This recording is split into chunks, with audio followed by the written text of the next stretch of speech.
Hi, everyone. It's Jordy from Seven Eagle Group. In honor of Military Spouse Appreciation Day, I invited Hira Byrne on the show today because I wanted to talk to her. We actually are right down the street from one another, which is kind of funny, even though we're on Zoom. But Hira, thank you so much for spending some time today with us. Thank you for having me. Completely honored to be here on Military Spouse Appreciation Day. I want to, say thank you, appreciation to all the spouses out there. It's a very impressive and amazing community to be a part of. It sure is. And we wanted to recognize people like you. You do so much for this community. I follow you on social media. You are a U.S. Marine Corps military spouse. You've been a huge advocate for the veteran community, for those with disabilities. And the work you do does not go unnoticed. So thank you for that. And you're currently at Amherst College. We're both in Amherst, Massachusetts, in the western part of Mass.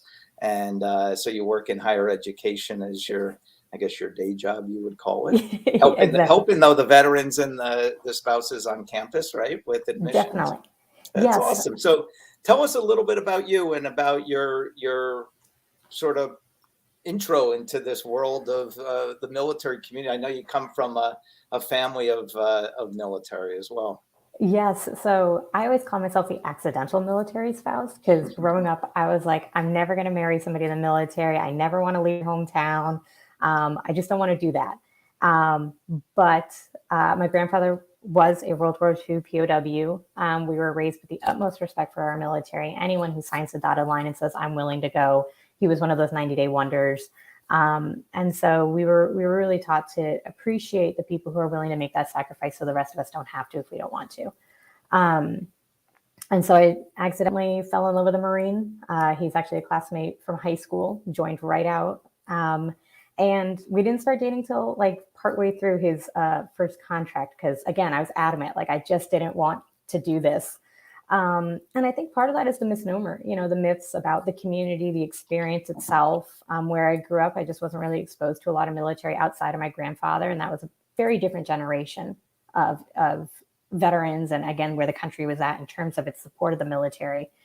Um, and so, ending up, staying in contact with him when he went through boot camp and starting his contract, I, eventually realized I like this person regardless to what he does. So here we go. And so we've been together for over a decade now. And so I always call myself that accidental spouse. And it has been such a blessing in disguise that I never knew was there. And the community itself is pretty amazing. Both while you're active duty, the transitioning community, and then the veteran community. I think there's kind of these three stages that we all go through. And so, I entered in the active duty military spouse life a little, quote unquote, late in the game, because my spouse had already basically finished his first contract by the time I had actually joined him where he was serving. And yet the community itself, depending again, I think a little bit on MOS, branch, things like that. My husband was attached to a very small unit in the Marine Corps. It was 1st Tank Battalion, no longer with us now. And that community was very tight knit. So I was very fortunate that they were welcoming in the sense of, we were in 29 Palms, California. So for anyone who's known that duty station, it's a little desolate. And so there was a lot of that, hey, we're in this together.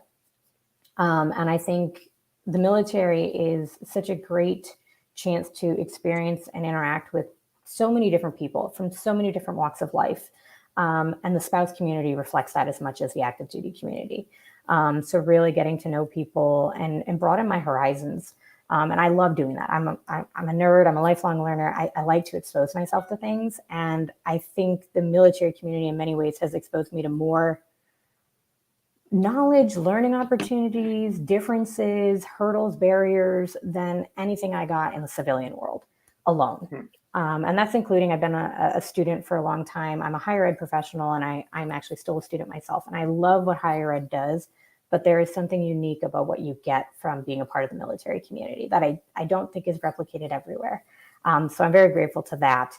And yeah, so it's been a very wonderful journey. I think a lot of spouses do deal with a lot of challenges throughout their time. I was fortunate, again, my husband didn't move around a lot, and, didn't have any overseas stationings at this point, hasn't, other than his deployments, but, obviously I'm not going with those. So, I think for the community, while there are a lot of great things within us, how we prop each other up, we get each other through a lot of difficult times and things and scenarios. Again, kind of being where I am now, there's still a lot of work to be done to creating programs that are specifically for military spouses and dependents. There are some wonderful organizations out there doing amazing advocacy work and putting together programs. And that's not to discredit what they're doing. I think as a whole, though, the civilian culture is still learning of just how much the family members of service members and veterans also need support. And we can't just lump spouses and children into the same programs that we are dedicating to our veterans. We do have our own unique set of needs that should be addressed. But I think slowly we're finding more pieces that are coming together. I mean, there's organizations like yours, Seven Eagle, and so many that are working towards helping address the under and unemployment rates of our mil spouses. And so that's a beautiful thing. And I hope spouses are taking advantage of these resources because they are there to help. And again, it may be a temporary thing, it may be a long-term thing, but reach out and see what these organizations have to help make the life a little bit smoother. Great advice. What made you sort of pivot a little bit and take this influential role in the community and say, you know what, I want to help all the men and women out there who are, in our eyes here at 70, just as important as the people who are serving. But why do you dedicate so much of your life to helping the community? Well, I think it's the simple fact of paying it forward, paying it back. I've had spouses and mentors ahead of me that were helping me navigate when I first joined the community. And it can be daunting. My husband's about 15 years in, looking to retire out. So he's in it for the long haul. But I think there's these different, again, stages of the career, and there are different pieces to all of our lives. In particular, I've really worked to support within the higher ed sphere and then the disability sphere. Again, as a lifelong learner and higher ed professional, it has its own culture and community. And this can sometimes feel overwhelming to both service members and their families about how do I navigate higher education? I wanted to get a degree. How do I know what to ask colleges? What am I even looking for in a college? Things like that. Again, my spouse is enlisted. So there's, for many, they haven't explored the college route. Many are first generation too. So they don't even have a parent or a guardian to say, hey, how did you do college? So that's really what I'm hoping to do, is kind of help people feel empowered in their choices and decisions. Wherever they want to go, whichever institution. I do work for Amherst College, and it's an amazing institution. I've been very fortunate again, when we look at mil spouses, having a really supportive employer to the unique demands of what goes on in a military life. But anywhere anyone wants to go, I want to help them find their pathway. I did start in community college, so I'm a big advocate for that. Yeah. And so, bridging that gap of knowledge, because again, I don't want people to necessarily have to wait till that separation from service seminars to learn about education. Take advantage of it while you're in. There's some wonderful programs that have some really great discounts and services for active duty mil spouses that want to get their degrees done while their spouse is in. Yes. So that's a piece I just hope to highlight for many of them. It's not unattainable. And really the institutions want to work with you. So it never hurts to reach out and see what's there and what scholarships may be available. Yeah. Good advice. That's awesome. One of my biggest frustrations here and being in this community for the last 8 years is because we deal with a lot of employers and every day, and a lot of them will say, "Oh yeah, we hire military spouses," and when you dig a little deeper, it's some crappy job paying $10 an hour doing data entry or answering phones, and it just drives me nuts because, as you know, there are some extremely talented military spouses out there who, had a life before maybe becoming a military spouse, maybe put their life on hold, and now they're trying to re-enter the workforce. And I feel like starting out even below the bottom. They're starting out like they're grouped into this pool that I find just so unfair. And what advice would you have for someone who wants to now is ready to get back into the workforce or wants a part-time job while they're currently taking care of kids or doing something on while their significant other is serving? I think it's one of the biggest challenges, and you see a lot of organizations are trying to address that underemployment, not just unemployment, but are the jobs not even really up to par with what they should be receiving in terms of pay, status, title, using their experience even.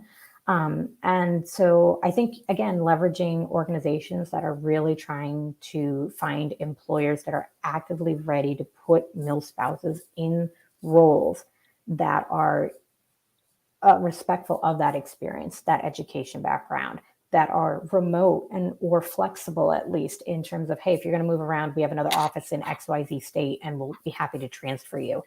And I think I look at COVID, it was a very challenging time, but in many ways it was a blessing. We have learned just how many jobs can be done in a remote hybrid environment. I think the excuse of we can't make this work is kind of not there anymore. So again, retaining a mill spouse or a dependent, a child, in your workforce, we are a dedicated community. We work hard. We are willing to kind of keep learning, keep growing. I mean, anybody knows the military community knows how to adapt. We are good at learning on our feet, pivoting. We handle challenges day in and day out. So when you invest in us, we will provide back tenfold. Right. And that investment, then you're not having to constantly bring on new employees. I don't know why employers aren't willing to let spouses get those stronger positions and say, yeah, we'll retain you. We'll find a way to make it work in this remote environment, especially for the spouses who go OCONUS and have to be overseas. Yep. I really feel for those spouses who really have their careers and lives interrupted by going out of the country. And I think, again, we look at this landscape and employers really have to think about when they say, are they military friendly? Are they friendly? Are they inclusive? Are they ready? Because again, you really have to be willing to put in programs and supports to have flexibility that goes beyond just the numbers of we hired this many. Right. And I think, again, I encourage mill spouses to get on LinkedIn. There's a wonderful community on there. This is how I actually connected with Jordy. So please get on there. Find your network, find the people who are here willing to help you find those good, solid roles, who are willing to help you find the supports you need, whether it's education, employment, housing, childcare, there's a network there ready to support. So use LinkedIn to find those communities, especially if you're bopping around. And then, of course, for the transitioning service members and veterans who are looking at being more stationary, use that network too, because there is that big shift of, now I'm getting out of the active duty life. What do I do long term now that we're going to be in one place? Still leverage a network, still look for these employers that say, hey, you've been traveling around, you've had all these different jobs, but look at all the skills you've gained. Right. Let's highlight those. So yeah. One thing you said, or something you said that I think is just so important, is the skill set that just because you're a military spouse and you're taking care of the family and the kids and all the house, you are building a strong foundation of skills that civilian employers or that employers really value. And one of my frustrations, just as I have frustrations with employers in devaluing the spouse, I have some frustrations with spouses when I talk to them. They feel like all they can do are these menial jobs. Yeah. Like, oh, I'm looking for a job answering phones, or I'm looking for a job doing, data entry.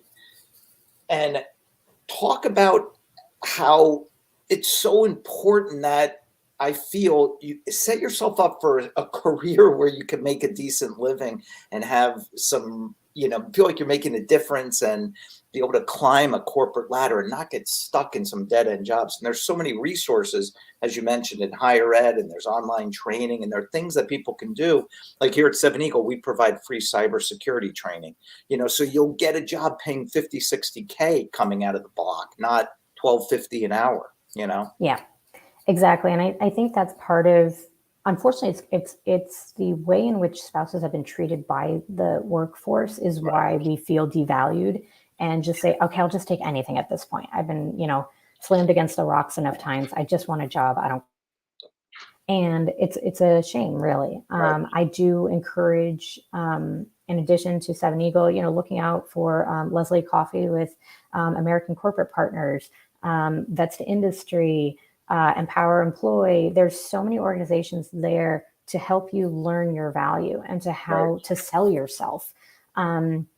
Matt Quinn and Matt Quick, both on LinkedIn, Tyrone Hewitt. You got to look for these people on these resources that are there to really help you translate your skills and experiences. We all bring so much more to the table than we think. Your resume is probably a lot more interesting than you could even imagine. And one of the beauties too is a lot of these people will help you spell out, hey, what did staying at home? That entitled a lot more than staying at home. Really, what were you doing every day? How many different things were you managing? What were you taking on? Every military move, we are managing those moves. I love our service members, but they aren't usually around for those. A lot of the prep work falls on the spouse, right? So, I think there's that critical point of really finding the people who can hype you up. I like to say, find your tribe. You'll hear that on the LinkedIn community too. But find those people who can help you see your value and help you learn how to talk about your value confidently. Hope White with Hopeful Speaking also does great work for anyone looking for federal employment. Again, a great opportunity to be able to take that job where you go. So really look for those resources. And to the mill spouses who are feeling defeated, we've all been there. You're not alone. And I think one of the other pieces is that mental health of our mill spouses. It's real. It's there. And please reach out to the resources there to support you. Talk to your family readiness officers. Talk to your fellow mill spouses. There's Psych Armor. There's the Home Base Foundation in Boston, and the whole Warrior Care Network. We have a lot of programs that are out there that have specific programs for the family members because, again, whether you're active duty, transitioning, or veteran, you will always be dealing with something. And so don't be afraid to reach out and say, hey, I need help. Yeah, great advice. That's awesome. We have a client right now called Fitch Ratings. They're out of New York, and a woman there who leads the HR department, Hira Byrne, she's like one of the shining stars, I feel, for the military spouse community. She truly understands like how much value they bring, and they have a program there that we're working with. It's called Career Path, where it's like a 10-week program. They're looking for we're looking for spouses to put into these roles where, they can do 10 weeks, get exposed to this great company, and have like a 6-figure job waiting for them at the end of that if they impress and do it. And that's the type of those are the types of clients that we need to hook up with our military spouses, I feel. Definitely. And there are some programs, I know 4Block, and it may be Hire Here's or Hiring Our Military. There are a couple different organizations that were started off more for the veteran community and now have created military spouse specific cohorts. So I see the value in that. Yeah, look at those. If you are trying to figure out your value, go through those programs and empower yourself. So I do recommend those as well. Hira Byrne, you are an incredible woman. I am so glad that we know each other, and I can't thank you enough for the great work that you do for this community. You are a true treasure, and I hope that we can stay in touch and continue to collaborate on some projects. Always. I look forward to it. Thank you for the honor of joining you today, and thank you to our Mill Spouse community for doing so much behind the scenes. You got it.